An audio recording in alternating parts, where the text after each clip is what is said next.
Hello everyone, welcome to mech solution garage. ఈరోజు మనం ఈ వీడియోలో లామిస్ థియరం మీద వన్ మోర్ ప్రాబ్లమ్ అనేది సాల్వ్ చేద్దాం. ఓకేనా? A weight of 2 kilonewton is supported by 2 strings as shown in figure. Find the tensions in the strings. ఓకేనా? చాలా ఈజీ అనమాట. చూడండి, మనకు వెయిట్ 2 kilonewton అని చెప్పారు. నెక్స్ట్ T1 T2ని రెండింటిని ఫైండ్ అవుట్ చేయమన్నారు. సో మన యాంగిల్స్ అనేవి ఇక్కడ ఇచ్చారనమాట, 60, 45 అని. కానీ మనకి యాంగిల్స్ ఎక్కడ కావాలి? ఇక్కడ కావాలి. సో ముందు మనం హారిజాంటల్ ప్లేన్ని మనం డ్రా చేసుకుంటాం. ఓకేనా? మనకి ట్రయాంగిల్ లా అనేది తెలిస్తే మనకి లామిస్ థియరం సమ్స్ అనేవి చాలా ఈజీ. చూడండి, ఇక్కడ యాంగిల్ ఎంతండి? 90 degrees కదా, పర్పెండిక్యులర్గా ఉంది. సో మనకి ట్రయాంగిల్లో 3 సైడ్స్ని కలిపితే మనకు 180కి రావాలి. కాబట్టి ఇది 90 degrees, 60, సో 150. ఇది ఆటోమేటిక్గా 30 degrees. సో ఇది కూడా మనకి ఇది ఒక ట్రయాంగిల్ అనుకుంటే మనం ఈ ట్రయాంగిల్ని కన్సిడర్ చేస్తే ఇప్పుడు ఇది 90 degrees. 90 + 45 ఎంత అవుతుందండి? 90, 135 అవుతుంది. 135 అంటే ఈ యాంగిల్ ఎంత అవుతుంది? 45 degrees అవుతుంది. ఓకేనా? సో మనకి ఇది 45, నెక్స్ట్ ఇది 90 degrees, ఇది 90 degrees. ఓకేనా? ఇది 90 degrees, ఇది 90 degrees. సో ఈ యాంగిల్స్ ఎంత? ఓకేనా? ఈ యాంగిల్స్ చూసుకుంటే ఇప్పుడు ఇవి రెండు ఇలాగా మనకి 75. 30 + 45 ఎంత అవుతుందండి? మనకి 75 కదా. ఇది 75, ఇది 90 కదా. సో ఈ రెండు యాంగిల్స్ ఎంత వస్తుందో మనం చెప్పలేము, కానీ దీన్ని మనం ఇంకో విధంగా రాసుకోవచ్చు. సో నేను ఈ డయాగ్రామ్ని రీరైట్ చేస్తున్నాను. ఓకేనా? ఇది 75, క్లియర్ కదా. సో ఇది 2 kilonewton వెయిట్, ఇది T1, ఇది T2. ఓకేనా? ఏదైతే ఇక్కడ ఉంది చూసారా, ఇది 45 అన్నారు.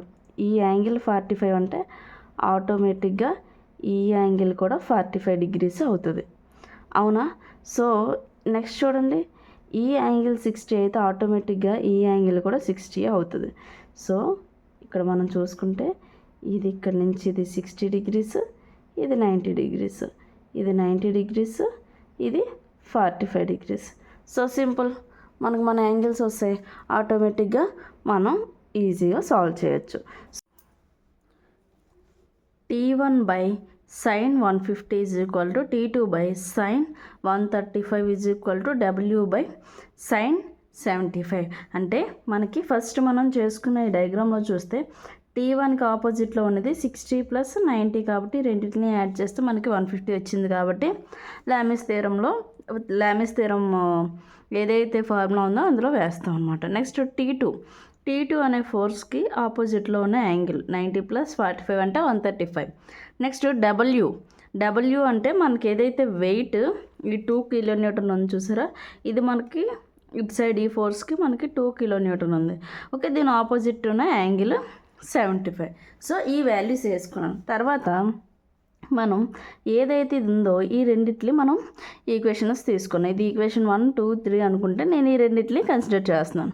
ఓకేనా? సో T1/sin 150 = W అంటే 2 kilonewton కదా, మనం డయాగ్రామ్లో ఇచ్చాడు కాబట్టి 2 kilonewton వేసుకున్నాను /sin 75. సో T1 ఒకవైపు నుంచి ఏదైతే sin 150 ఉందో దీన్ని ఇటు సైడ్ తీసుకెళ్తే మల్టిప్లికేషన్ అవుతుంది కాబట్టి సో అదే టర్మ్ నేను ఇక్కడ వేసాను. T1 = 2/sin 75 × sin 150. ఓకేనా? T1 = 2/sin 75 అంటే మనకి క్యాషియోలో క్యాలిక్యులేట్ చేస్తే 0.965 వస్తుంది.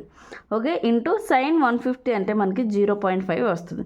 సో T1 = దీన్ని మనం క్యాషియోలో క్యాలిక్యులేట్ చేస్తే 1.036 న్యూటన్స్ అనేది వస్తుంది.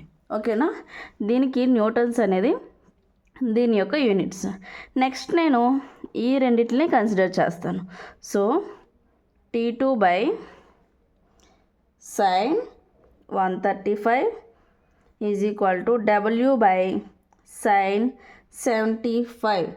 సో ఇప్పుడు నేను ఈ వాల్యూస్ని ఫిల్ చేస్తాను. సో T2/sin సైన్ 135 ఎంతండి?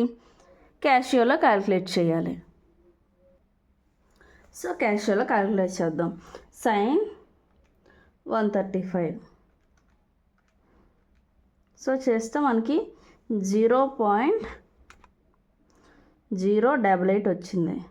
ఇంటూ మనకి ఏదైతే మనం ఈజ్ ఈక్వల్ టు కదా, ఈక్వల్ టు డబ్ల్యూ అంటే 2 కిలో న్యూటన్ కాబట్టి 2 కిలో న్యూటన్ వేస్తాము.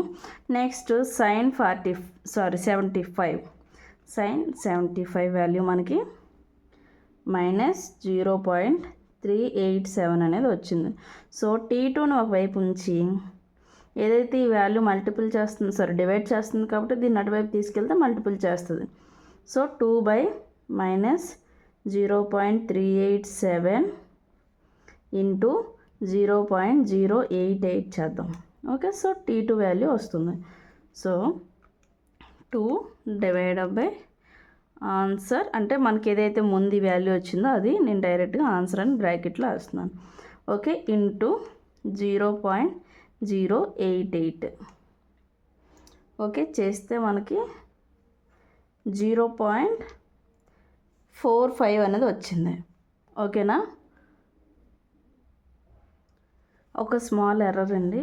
నేను నా క్యాషియో వేరే మోడ్లోకి వెళ్ళిపోవడం వల్ల ఇది రాంగ్ ఆన్సర్ వచ్చింది.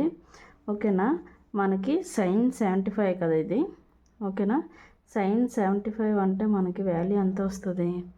సైన్ 75 అంటే మనకి 0.965 వస్తుంది. సో ఇది 0.965 అంటే నెక్స్ట్ ఈ సైన్ 135 వాల్యూ కూడా తప్పు అయి ఉండొచ్చు. ఒకసారి చూద్దాం. 0.707 వచ్చింది. 0.707 నాకు ఎక్కడ డౌట్ వచ్చిందంటే ఇక్కడ సైన్ 75 అంటే 0.965 కదా, ఇక్కడ చేసినప్పుడు మైనస్లో ఎందుకు వచ్చిందని డౌట్ వచ్చింది. ఒకసారి నా ఏదైతే క్యాషియో ఉందో అది వేరే మోడ్లోకి వెళ్ళిపోవడం వల్ల మనకి వాల్యూస్ అనేవి తప్పు వచ్చాయి. ఇప్పుడు కరెక్ట్గా వస్తుంది. ఓకేనా, 0.965 ఓకే, దీన్ని చేస్తే ఇంటూ చేసి 0.707 ఓకేనా. సో 1.46 న్యూటన్స్ అనమాట. మనకి ఎప్పుడైనా ఈ టెన్షన్ వాల్యూస్ అనేవి మైనస్ వాల్యూస్లో రావు కాబట్టి అక్కడ మనం తప్పు చేస్తామని మనం అర్థం చేసుకోవాలి. ఇప్పుడు ఏదైనా మనకి క్యాలిక్యులేటర్ అనేది ఏదైనా మోడ్ చేంజ్ అయిపోయింది అంటే షిఫ్ట్ మోడ్ 3 ఈక్వల్ టు మీద 3 టైమ్స్ ప్రెస్ చేయాలి. 1 2 3 చేస్తే ఏ మోడ్లో ఉన్నా క్లియర్ అయిపోయి నార్మల్ మోడ్లోకి వస్తుంది. ఇప్పుడు వేరే మోడ్లోకి వెళ్ళిపోయేటప్పటికి మనకి ఆన్సర్ అనేది తప్పు వచ్చింది. మీరు ఎగ్జామ్లో కూడా ఇప్పుడే చూడండి, ఇప్పటికిప్పుడే మనకి ఎలా మోడ్లోకి మారిపోయిందాం. సో అందుకే ఎగ్జామ్ స్టార్ట్ చేసేటప్పుడు shift plus mode and 3 times equal to press చేసి అప్పుడు మాత్రమే సమ్ సాల్వ్ చేయడానికి ట్రై చేయండి. మనకి సేమ్ ఇంతకుముందు కూడా మనం సైన్ 75 అన్నా కొట్టాం కానీ మైనస్ వాల్యూస్ వచ్చింది. సైన్ 135 కొడితే మనకు మైనస్ వాల్యూ ఇంకో వాల్యూ వచ్చింది. కానీ మోడ్ క్లియర్ చేయగానే మళ్ళీ నార్మల్ వాల్యూస్ వచ్చాయి. మనం అందులో వాల్యూస్ ఇలాగే వచ్చాయి కదా అని మనం కరెక్ట్ అనుకొని వేస్తాం, కానీ అవి తప్పు ఉంటాయి. కాబట్టి చాలా జాగ్రత్తగా క్యాషియోని యూజ్ చేసేటప్పుడు చెయ్యండి. నాకే మిస్టేక్ వచ్చింది, మీకు కూడా రావచ్చు. ఓకేనా, మీకు ఈ వీడియో నచ్చినట్టయితే లైక్ చేయండి, షేర్ చేయండి, సబ్స్క్రైబ్ చేయండి. Thank you from mess solution garage.